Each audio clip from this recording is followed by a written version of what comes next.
Hi, I'm Karan Thapar. Over the last few years, I hope you've been watching my program, The Interview on the Wire. During that period, I've interviewed doctors, politicians, businessmen, scientists, authors, and even the occasional Nobel laureate. For me, it's been exciting. I hope it's been enjoyable for you. But these, as you know, are tough times, and if this program is going to remain bold, independent, and sometimes even defiant, then I think we need your support. At the end of the day, it's a truism, but editorial independence is best defended by the viewers. So if you would like this program to remain the way it is, forthright, outspoken, and interesting, then would you consider supporting us? All you have to do is to click on the description at the bottom. But more than anything else, I hope you will continue to watch the interview. Your viewership means an awful lot to me.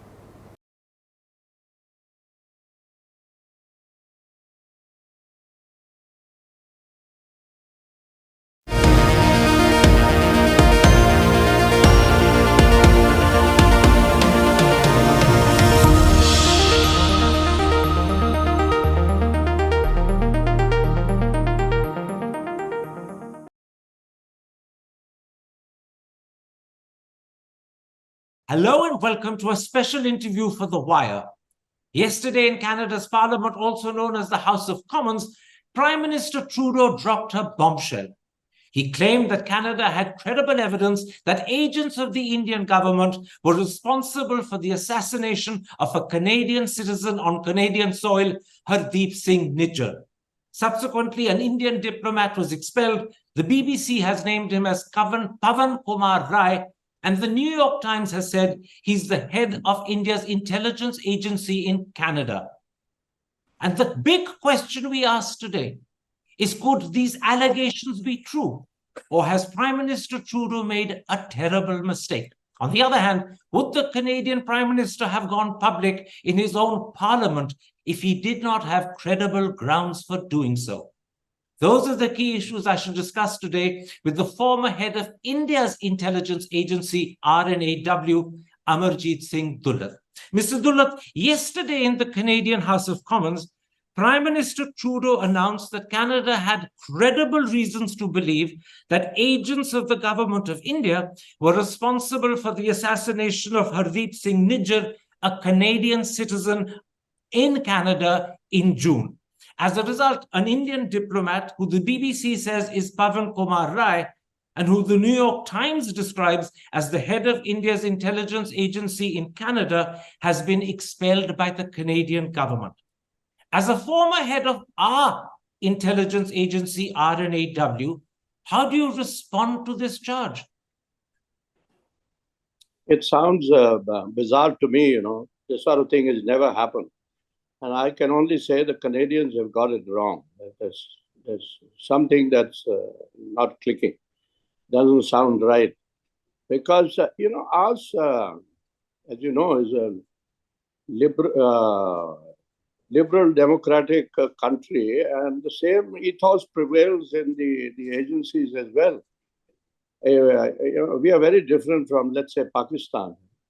And we've had to suffer this a huge amount, for instance, in Kashmir. Anybody getting close to the Indian agencies has got bumped off in Kashmir. I can give you umpteen examples, starting with... Well, no, I'm not interested about what happened in Kashmir. Let's stick to Canada. Okay, let me put it differently. That, I don't think Prime Minister Vajpayee or Prime Minister Manmohan Singh or even Prime Minister Modi would countenance anything like this, because we just don't do it. It's never been done. And I'll tell you what happened in 2000. The CIA chief, George Tenet, visited us in the summer.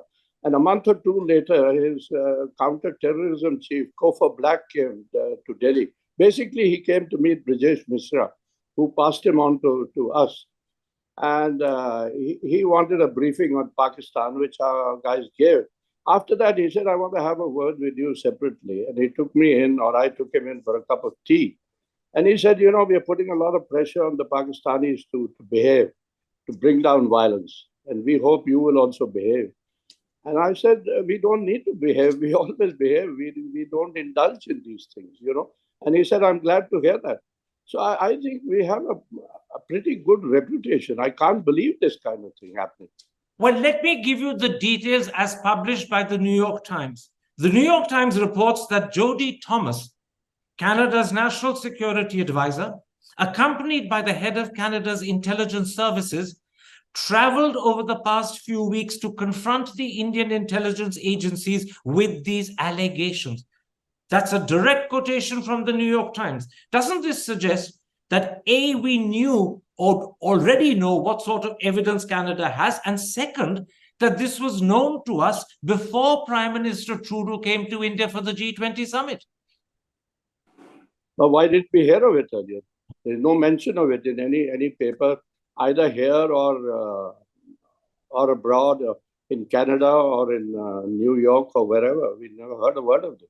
The reason we've only heard about it now is because yesterday here, Prime Minister Trudeau went public. If the Canadians came here to confront us, then there should have been something in the media somewhere. Why? Some hint. No, just a moment. Why? When the Canadians come to confront us, they wouldn't make it public, nor would we. Yeah, but how? Why are they making it public now? This is the other thing which has never happened, you know. In the past, diplomats have been sent home. I mean, now we are also sending a Canadian home, which is tit for tat, which always happens.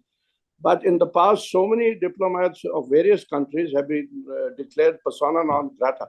But there is no big hue and cry or announcement made about it. Well, let me put it like this. Mr. Dulat, never come up in our parliament, you know. Let me put it like this. I can't tell you, and I don't think anyone knows why Prime Minister Trudeau decided to make this public to his own parliament yesterday. However, what he did also tell his own parliament that he had raised this matter when he met Narendra Modi at the G20 summit in no uncertain terms. And we know that that was a very frosty meeting. Could this be one reason why that meeting was frosty? There can be so many reasons for a frosty meeting. You know, Trudeau's visits to India have not gone off particularly well. But if he brought it up with our Prime Minister, the matter should have ended there. And, you know, like in civilized countries, if you want to get rid of somebody, you send him away, send him out. But why this announcement in Parliament or the House of Commons? We don't do it here in Parliament. It's never happened. We have declared so many, not only Pakistanis, Americans, Russians, Chinese, persona non grata, but it's never been taken up in Parliament. Can I make a point here? The Canadians are not simply talking about declaring someone persona non grata because the person was involved in intelligence, surveillance, or spying. That's normally what happens. In this instance, they've accused an Indian diplomat named by the BBC as Pavan Kumar Rai, said by the New York Times to be the head of India's intelligence agency in Canada, of killing a Canadian citizen on Canadian soil. That's an altogether different thing to just spy. You know maybe this is why their Prime Minister went public. Mr. Thapar, I don't know Pavan Kumar Rai or whoever he is, and nor should I know. But obviously what they mean is that he was the station chief there. And station chiefs don't get involved in assassinations, you know. Can I put this to you? Would the Prime Minister of Canada have made this announcement in his own parliament lightly without evidence to back it up? It's an astonishing thing to say in public. Presumably, he's done it because he believes he has credible evidence. Don't you think that logically follows? I don't know the logic of this, you know, it makes no sense to me. As I say, it's bizarre. I've never seen anything like this happen before. You know, I was in the agencies for 35 years or so. Never heard of anything like this anywhere in the world. Let me put it like this. So it is unique, you know, and that's why I say it's bizarre. Let me put it like this. I'll quote to you the official statement released by our Ministry of External Affairs this morning. It's called The Allegations Absurd and Motivated. The ministry says this is an attempt to shift the focus from Khalistani terrorists and extremists who have been provided shelter in Canada and continue to threaten India's sovereignty and territorial integrity. Separately, the Indian government has also expelled a senior Canadian diplomat. How That's good right. a response in your eyes is this statement as well as this expulsion? You see, as far as the Khalistan movement goes, there is none in India today. I could say that. Now, what is happening in Canada, I wouldn't know the details of, but we hear every now and then that there is support for the idea, not only in Canada, but in North America and in Britain. So these things do prop up from time to time. But that's not any reason for anybody to assassinate someone or to go to that extreme. And as I said, nor do station chiefs get involved in assassination. Now, according to the BBC, Prime Minister Trudeau has raised this with President Biden of America and also with Prime Minister Sunak of the United Kingdom. Separately, the New York Times says that Canada's Foreign Minister Melanie Joly will raise this next week at the United Nations with Canada's allies.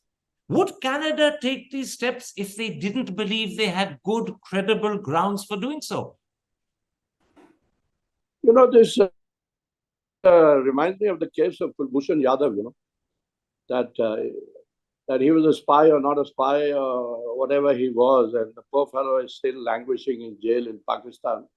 So the point here is that I can't get myself to believe this story, because I've never seen or witnessed or heard of anything like this. And I've been in both the agencies, incidentally.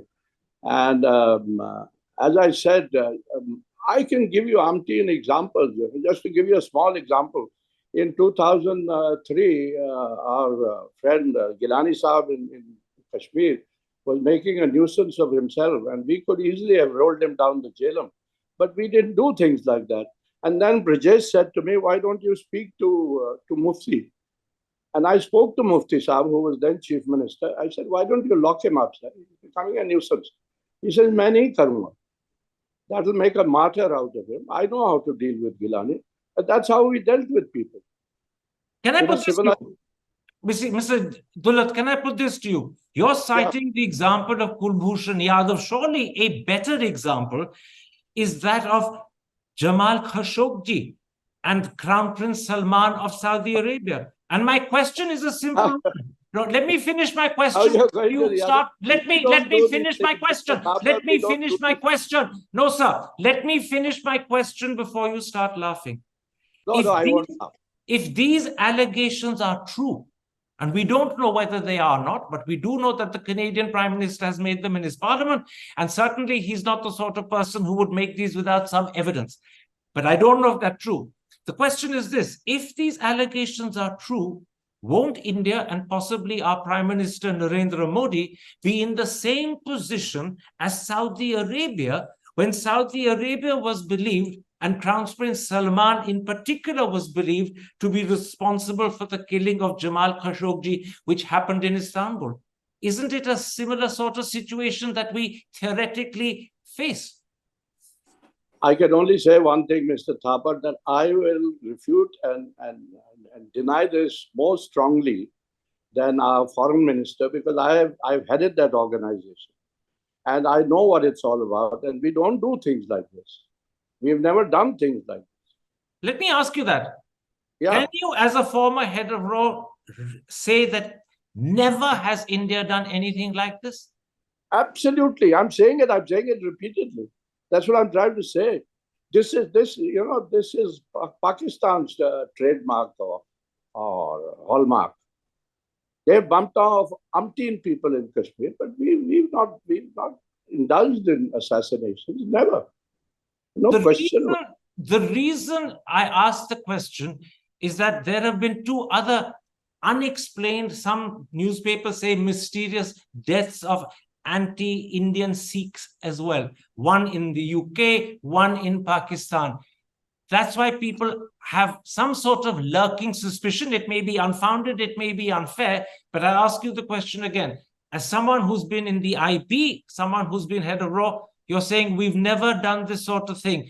Kill on foreign soil someone who we believe is anti-Indian or anti-national.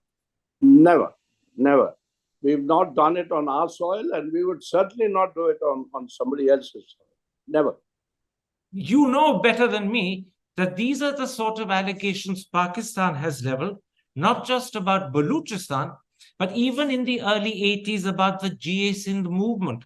They said that we were involved, we were financing it, we were encouraging it in opposition to the Bhuttos, Zulfikar Ali Bhutto himself. Those allegations you're saying are unfounded. There's no truth to them at all. I didn't get that. Sorry. Which movement are we talking about? GA Sindh in the early 80s, which we were said to be involved financing and funding. It was a movement wanting separation for Sindh. Are you talking about the Muhajirs? No, I'm talking about the GA Sindh movement. You probably don't know about it even. But no, I don't Pakistan's allegations about India.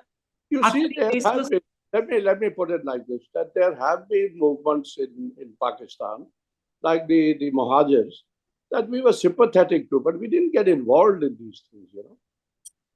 Did we have no involvement with the Tigers? It's something Sri Lanka suspected. We know that, in fact, Prabhakaran at a time did come and stay at the Ashoka Hotel when I believe Rajiv Gandhi was Prime Minister. Did we have no involvement there in funding, supporting the Tigers? Yeah, there was something there. I don't know the details of it. Yeah, there was. But as I say, you know, there's a lot of difference between morally supporting or financially supporting and assassinating somebody, you know. I mean, agencies do that all over the world, everywhere. And I don't think we are so innocent, but we don't assassinate people. We have never assassinated people, nor have we been involved in assassination. That's why I don't buy this. So you're saying Justin Trudeau has made a horrible, even an unforgivable mistake? Well, there's certainly something bizarre about it, and I think somebody has goofed somewhere. The Canadian Prime Minister has also said in his parliament, according to the New York Times, that he will pressure India to cooperate with the investigation into the killing of Mr. Nijjar. How do you think the Indian government will respond? There's no question of cooperating when the Indian government has outright denied it. So what are we going to cooperate in? No. I think if Prime Minister Trudeau wanted cooperation, and he was in Delhi not long ago, and you are saying he mentioned this to our Prime Minister, then he should have said that this is what we are hearing, and we would like your cooperation. And it might come to a stage when we would have to declare one of your officers persona non grata, but we would like your cooperation. But none of that has happened. Instead, he's gone and announced this in his House of Commons. So it makes any kind of cooperation out of question now. The statement issued by the Ministry of External Affairs does acknowledge and accept that this matter was raised, but it was dismissed and rejected as utterly unfounded and wrong. So our own ministry accepts that Trudeau raised this at the meeting with our Prime Minister. That wasn't something that our ministry made public earlier. The only thing that was made public earlier was that our Prime Minister had told Justin Trudeau about our concerns about Khalistanis in Canada. Separately, Trudeau at his press conference, let me finish. Separately, Trudeau at his press conference had told his own journalists that involvement of India in Canadian politics, which he didn't like, had been raised. But this allegation of an Indian diplomat being responsible was certainly not made earlier. So that's it. Are you worried that there's a possibility that this could affect India's relations with Europe and America? Remember, I asked because Trudeau has said he's raised it with Sunak and Biden, and his foreign minister says she will raise it with all Canada's allies at the UN next week. If they, no, I don't think it will. I don't think these are bilateral relationships, and they're pretty strong. Our relationship with the United States is probably stronger today than ever before, and with Britain as well. So I don't think it's going to affect our relationship with these countries. No. These matters could come up. I mean, if Trudeau is so convinced, I still think it's absolutely bizarre, but if Trudeau is so convinced, he can take it up with Joe Biden, he can take it up with Rishi Sunak. but it's for them to judge. So you are not worried, you are not perturbed, you are not disturbed by this story from Canada? No, sir, I'm not. Mr. Dulat, thank you very much for talking to me. Thank you. Hi, I'm Karan Thapar. Over the last few years, I hope you've been watching my program, The Interview on the Wire. During that period, I've interviewed doctors, politicians, businessmen, scientists, authors, and even the occasional Nobel laureate. For me, it's been exciting. I hope it's been enjoyable for you. But these, as you know, are tough times, and if this program is going to remain bold, independent, and sometimes even defiant, then I think we need your support. At the end of the day, it's a truism, but editorial independence is best defended by the viewers. So if you would like this program to remain the way it is, forthright, outspoken, and interesting, then would you consider supporting us? All you have to do is to click on the description at the bottom. But more than anything else, I hope you will continue to watch The Interview. Your viewership means an awful lot to me.